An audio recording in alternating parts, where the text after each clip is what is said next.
hadn't planned to go to the party. In fact, I was halfway into my third rewatch of The Bear, curled up on my couch with a blanket and a bottle of cheap Prosecco, when the invitation came through. "You better not be alone tonight," the text read. "Come to Danny's rooftop. It'll be chill. Promise." It was from Claire, my former coworker, and one of the few people who could guilt-trip me into putting on real pants after 9 p.m. on a Saturday. "Ugh," I texted back. But I went. I don't know if it was the loneliness or the fact that this was my first New Year's Eve since breaking up with Adam, but something about the night felt too heavy to spend alone. The party was already in full swing by the time I arrived. String lights stretched across the roof, people bundled in layers but still sipping cocktails like it was summer. There was music, too loud, and a group counting down to midnight every 15 minutes just to be annoying. And then I saw him. Lucas, Adam's younger brother.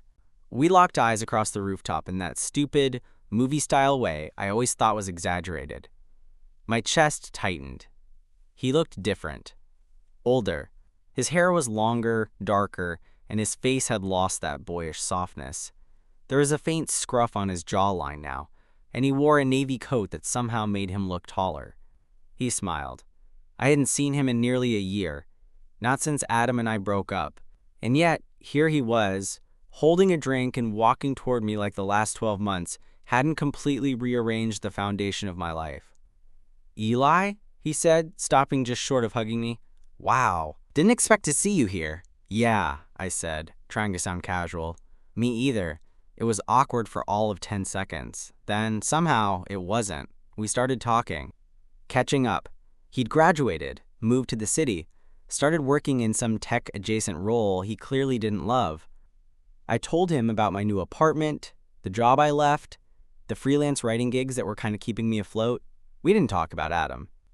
It was unspoken, the way you step around something fragile on the floor. By 11:30, we were standing near the edge of the roof, looking out over the skyline. It was freezing, our breath visible in the air, but I barely noticed. Lucas was telling me about some horrible date he went on, and I was laughing harder than I'd laughed in months. That's when the countdown started. 10:9. I don't know what made me turn toward him. 8:7. Maybe it was the way he was looking at me, or maybe it was just instinct, but I turned my head just as he leaned in. 6:5, and our lips met. 4:3. It wasn't long. Just a second, maybe 2, but it was enough. 2:1. Happy New Year. I pulled back, startled. His eyes widened like he'd just realized what happened. "Oh my God," he muttered, stepping back. "Eli, I didn't mean, I thought you were going for shit." I blinked. "It's okay." "No, I thought you..." "It's okay," I said again, and this time I laughed. But it was a nervous, dry sound. "It's New Year's. People kiss. It's not a big deal." Lucas looked horrified. "I didn't mean to. It wasn't like I wasn't trying to." He trailed off, his words tangled in panic. And maybe I should have said something reassuring, something cool or funny or nonchalant. But I didn't. Because even though it was an accident, even though it absolutely wasn't supposed to happen, I couldn't stop replaying that second in my head. The softness of it, the warmth, the part of me that hadn't felt anything in months suddenly waking up. And that was when I knew, whatever I thought was over, maybe it wasn't. I didn't stay long after that. Lucas mumbled something about needing another drink and disappeared into the crowd, and I, pretending not to feel the weird static still buzzing under my skin, slipped out through the stairwell and called an Uber home. It was 12:11 a.m. I got in bed without taking off my jeans, staring at the ceiling like it had answers. I wasn't freaking out, but my mind wouldn't stop. Because that kiss wasn't just an awkward misfire. It had feeling. Something warm and unspoken passed between us, like a low current under the surface. But it couldn't be what I thought. Lucas was my ex's brother. We weren't friends anymore, not really, and that kiss had to be a mistake.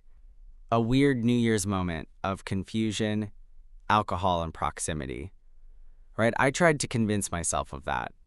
The next morning, I woke up at 9:30 to a text from an unknown number. Lucas. Hey, you got home okay? I stared at the message for longer than I should have. My first instinct was to ignore it, or at least keep it cool. But I didn't. Me.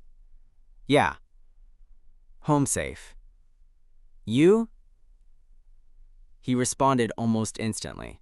Lucas. Yeah. Sorry again. That was not supposed to happen. There it was. The apology. The let's pretend this didn't happen message. Me, no worries. New Year's chaos. But even as I typed it, I felt something sink in my chest. Lucas was a good guy. He'd always been friendly, open, the kind of person who hugs without asking and remembers your dog's name, even if he met it once. But he was also loyal, to a fault. And I was his brother's ex. That made me off limits. Still, I couldn't shake the way he'd looked at me right after the kiss. Not just startled, not just embarrassed, almost like he wanted it. I didn't hear from him again that day, or the next. But by Tuesday, I got a message from Jenna. Jenna, Lucas asked for your number. I told him he already had it. You okay? I told her I was fine. I wasn't lying, but I wasn't being honest either. By Thursday, a week into the new year, my mind had mostly moved on, until I ran into Lucas at the grocery store. I was standing in the frozen section debating between two kinds of overpriced dumplings when I heard someone say, "You always take this long to pick snacks?" I turned.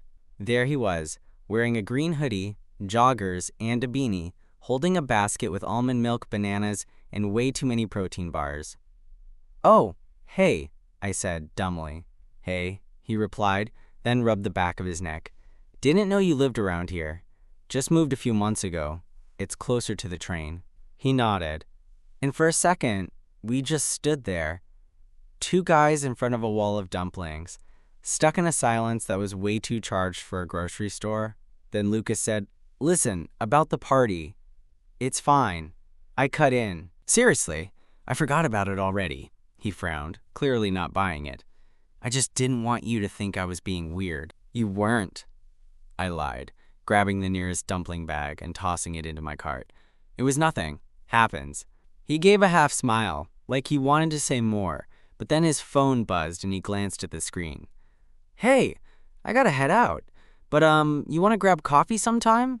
I blinked. "Coffee?" "Yeah," he said, suddenly unsure. "I mean, if you want. Just catching up." I hesitated. "You sure that's a good idea?" Lucas shrugged. "Why not? We were friends once, right?" And before I could second guess it, I said, "Yeah, sure, why not?" He smiled again, this time for real. "Cool, I'll text you." And just like that, he walked off, leaving me in the freezer aisle wondering what the hell I just agreed to. I didn't expect him to actually text. People say things like, "Let's grab coffee sometime," all the time, and rarely mean it. But Lucas meant it. He texted the next morning, "Lucas, tomorrow work? Around 11? That spot on Washington Avenue, Bitter and Company?" I stared at the message for a full minute before answering. "Me? Yeah. See you there." It had been over a week since the kiss, and I thought I'd buried it enough that I could show up and act normal. I told myself it wasn't a date. Just two people reconnecting over caffeine and awkward history. Still, I spent too long picking out what to wear. I got to the cafe early. It was one of those newer places with exposed brick, indie music, and baristas who looked like they wrote poetry in their off hours. I ordered a flat white and found a table by the window. Lucas showed up 6 minutes late, which weirdly made me feel better. Like he wasn't treating this like something too important. He was in jeans, a hoodie layered under a denim jacket, his hair messier than usual, like he'd rolled out of bed and tried half-heartedly to fix it. "Hey," he said, sliding into the seat across from me. "You look awake." "I try," I replied, sipping my drink. He ordered a cappuccino and came back with 2 small pastries. "I didn't know what you liked, so I just got something chocolatey." I blinked. "You remembered I like chocolate?" He shrugged. "You used to hoard the Halloween stuff at our house, remember?" I laughed. "Yeah, I used to sneak into the stash your mom kept in the laundry room." Lucas smiled at that. And for a second, we were just two people with shared memories, not a tangled mess of ex-lovers and unresolved feelings. So, he said after a pause, I should probably say again, I'm sorry. For the kiss? Yeah, I don't regret it exactly, but I didn't plan it. I didn't mean to put you in a weird spot. I met his eyes. You didn't. Not really. It was surprising. But not bad? He said it so carefully, like the answer could swing the world either way. I exhaled. No, not bad. There was a long silence after that. The kind that starts as comfortable but gets heavier the longer it drags. Lucas shifted in his seat. I think I need to say this out loud to someone. I didn't mean for it to happen, but I'm not pretending it didn't feel like something. I raised an eyebrow. You mean? I've thought about it. About you. For a while, actually. Even when you were with Adam. That hit harder than I expected. You're serious? He nodded, eyes fixed on the table. I wasn't going to act on it, obviously. But after you guys broke up, I guess I stopped pushing it down. I didn't know what to say to that. Because part of me had suspected. There were little signs, extra long hugs, inside jokes that felt a little too familiar. But I had told myself it was just friendly warmth. Lucas was always like that. Still, hearing it out loud was different, sharper. You're not just saying that because you're lonely? I asked, voice low. He looked up. No. I'm saying it because I'm tired of pretending I didn't feel it. And maybe because I haven't stopped thinking about that kiss since it happened. I stared at him, unsure how to respond. My pulse was doing something weird, too fast, too erratic. Because this was everything I didn't expect, and somehow everything I wanted to hear. But it was also everything that made this complicated as hell. So what are you saying? I finally asked. You want to try something? With me? Lucas nodded. If you're open to it. I leaned back in my chair. And Adam? You've talked to him recently? His jaw tightened. Not much. He's dating someone new. I saw it on Instagram. That caught me off guard. You didn't tell me. You didn't ask. Fair. So what does that mean for this? I asked. If we did whatever this is, it's not just between us. There's history, family, drama. I know, Lucas said. I've thought about all of that, but I keep coming back to the same thing. What's that? I'd rather deal with the mess than spend another year wondering what it could have been. That shut me up. Outside, it had started to snow, light, slow flakes against the city skyline. I stared out the window, my mind spinning. I wasn't sure what I was feeling, but I knew one thing for sure. The door I thought had closed last year had just opened a crack, and behind it was a whole new kind of chaos. And maybe, just maybe, I was ready to walk through it. The rest of the coffee date, if you could even call it that, was quiet. Lucas didn't push. He didn't press for an answer. And I didn't give him one. I needed time. So we walked out into the cold, snow dusting our jackets and shoes, and he said, "Let me know what you decide." Then he smiled, gave me a light punch on the shoulder like it was still 2019, and walked off down the sidewalk. I stood there for a while, watching him fade into the morning traffic until the buzz of my phone snapped me out of it. It was a text from my friend Jenna. Jenna, you alive? Me, barely. Jenna, coffee date? Me, you're nosy. Jenna, you're predictable. I thought about texting her the truth, unloading the entire Lucas situation, but I couldn't. Not yet. It felt like if I said it out loud, it would stop being something I could just undo. The next few days were a blur of overthinking. I replayed the rooftop kiss like it was a scene from a movie I couldn't fast forward. I heard his voice in the cafe. I saw that look in his eyes when he said he'd rather face the mess than live with the regret. And then I remembered all the things that could go wrong. Lucas wasn't just anyone, he was Adam's brother. Adam, who once told me he thought Lucas was too sensitive and needed to stop idolizing people. Adam, who I loved in that quiet, steady way that doesn't burn fast but settles in, like a house cat. And Adam, who never knew how much I noticed the way Lucas looked at me at family dinners, like he wanted to ask something, but never dared. Still, I didn't decide anything. Not until Friday night, Jenna had dragged me to another party, some housewarming thing in Somerville. I didn't want to go. I told her I was tired, that I needed to work, that it was snowing, but she gave me that look. You've been in your head for a week. Come out, drink something, kiss a stranger. Spoiler, I didn't kiss a stranger. I kissed Lucas.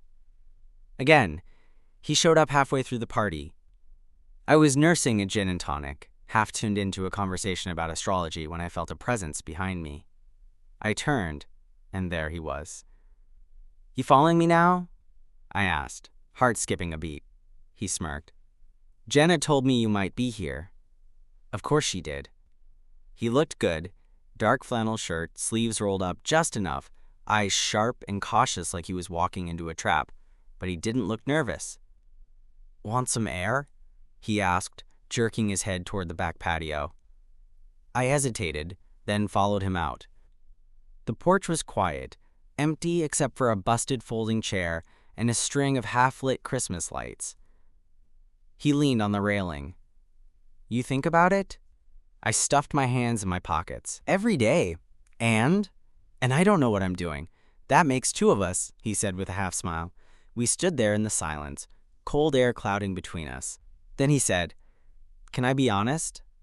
You've been too honest lately, he laughed. Fair, but I've liked you for longer than I should have. And I don't mean in some forbidden soap opera way. I just mean I've always felt something around you. You made me laugh.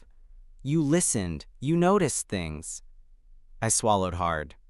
I used to be jealous of Adam, he continued, his voice lower now. Not because you were with him exactly, but because he didn't seem to get how lucky he was. That was the moment something cracked open in me. Because when he said Adam didn't get it, he put into words something I'd been quietly grieving for months. I moved closer, close enough that our sleeves brushed. I don't want to be a secret, I said. I'm not going back to that place where I'm hiding or wondering if this is going to hurt someone. Lucas nodded. Then we won't be. His voice was steady, no hesitation. And maybe it was the gin, or the snow in the air, or just the simple fact that I wanted him. But I leaned in, and he met me halfway. It was a slower kiss this time, less startled, more real, the kind that says, we're doing this. No confusion, no misfire. When we pulled apart, he exhaled, like he'd been holding his breath for a year. So now what? He asked, eyes still on mine. I don't know, I said, but I'm not running from it. And he smiled like that was enough for now. The next morning, everything felt heavier, not in a bad way, not like regret, but like I had just crossed a line I couldn't uncross, and the weight of that truth was finally settling on my shoulders. Lucas texted around noon. Lucas, I know you probably need space. Just wanted to say last night meant a lot. I stared at the message, still lying in bed, covers twisted around me. My apartment was quiet. Outside, the snow had stopped. The world looked soft and clean, like it was trying to offer me a reset. But there was no reset. Not now. I finally texted back. Me. It meant something to me too. We didn't make plans to see each other again right away. I think we both understood that whatever we were starting needed to breathe. Still, over the next few days, he'd send the occasional text, a meme, a link to a song, a photo of his cat. Nothing intense, just a thread tying us together, reminding me he was still there. The hard part wasn't him, it was everything around him. Because, like it or not, Adam still existed. He wasn't a part of my life anymore. But his shadow lingered in the spaces I didn't expect. Mutual friends, old photos, shared memories I hadn't deleted because I didn't know how to yet. I didn't plan to tell anyone about Lucas. Not yet. But then Jenna cornered me at brunch the following weekend. "You're glowing," she said, squinting at me over her mimosa, like, suspiciously glowing. "Either you've been exfoliating or someone's putting in work." I choked on my coffee. "Don't look at me like that," she grinned. "Spill." I hesitated, then said, "I've been seeing someone." She blinked. "Who?" I bit the inside of my cheek. "Lucas." Her eyes widened. "Wait, Lucas as in Adam's brother?" "Yeah." She leaned back in her seat like I just told her I was moving to the moon. "Well, damn. Yeah." A pause. Then, "How long?" "It's new. Very new." She watched me for a moment, then said something I wasn't expecting. "Good." I blinked. "What?" "I always liked him more anyway." I laughed, but it came out surprised. "You're not going to give me the whole, 'This is dangerous, you're playing with fire' speech." "Nope. I mean, it is dangerous, but that doesn't mean it's wrong." I exhaled, the tension in my shoulders easing slightly. "You happy?" she asked, more serious now. I thought about it. Thought about his smile, his honesty, the way he looked at me like he actually saw me. "Yeah," I said. "I think I am." That night, Lucas came over for the first time. He brought Thai food, and we ate it on the couch with our legs tangled under the coffee table. We didn't talk about Adam. We didn't talk about what this was or where it was going. We just existed, for a few hours, in our own quiet little bubble. When he kissed me this time, it wasn't tentative. It wasn't rushed. It was slow. Familiar. Like he'd been waiting to do it right. And when we ended up in bed, it wasn't messy or urgent. It was careful. Intentional. After, we lay there in the low glow of the bedside lamp. My hand rested on his chest, his fingers tracing lazy shapes on my forearm. "I should go," he murmured, but didn't move. "You could stay." He looked at me. "You sure?" I nodded. He stayed. The next morning, I woke up to the smell of him on my pillow, his arm around my waist, and the quiet realization that something real was growing between us. Something we both knew couldn't stay hidden forever. For about 2 weeks, it felt like we were living in a parallel universe. Lucas would come over after work some nights, usually under the excuse of, I was in the area, even though we both knew damn well he wasn't. He'd bring groceries or something stupid like blueberry muffins he claimed were on sale, and I'd pretend to be annoyed until we ended up shoulder to shoulder on the couch, watching garbage reality TV or silently scrolling side by side with our knees touching. It was easy, almost too easy, but the universe doesn't let you get away with that kind of peace for long, not when you're dating your ex's brother in secret. The first ripple came in the form of an Instagram story. Jenna had posted a boomerang of her cocktail from the rooftop bar we were at. It was harmless. A drink, some skyline. Music in the background. What she didn't notice was Lucas's reflection in the glass behind her. Just for a second. Barely noticeable unless you were looking for it. Apparently someone was. 3 days later, I got a text from Adam. "Adam, you hanging out with my brother? That was it." No hello, no context, just a match lit under the whole thing. My stomach sank. I didn't reply immediately. I stared at the screen for a full 5 minutes, trying to decide if this was the moment I burned everything down, or tried to keep it from catching fire. Eventually, I typed back, "Me. Yeah. We've seen each other a few times." I saw the typing dots pop up, then disappear, then pop up again. Finally, Adam. Wow. I had no idea what to say to that. I waited.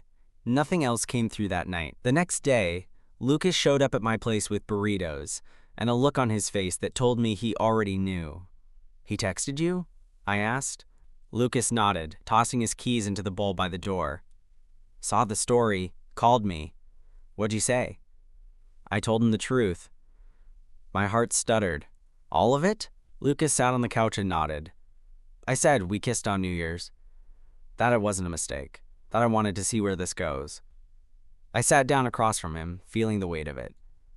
How'd he take it? Lucas gave a bitter smile. Not great. Called me selfish. Said I was just trying to get back at him for all the times he didn't listen to me growing up. That's not true.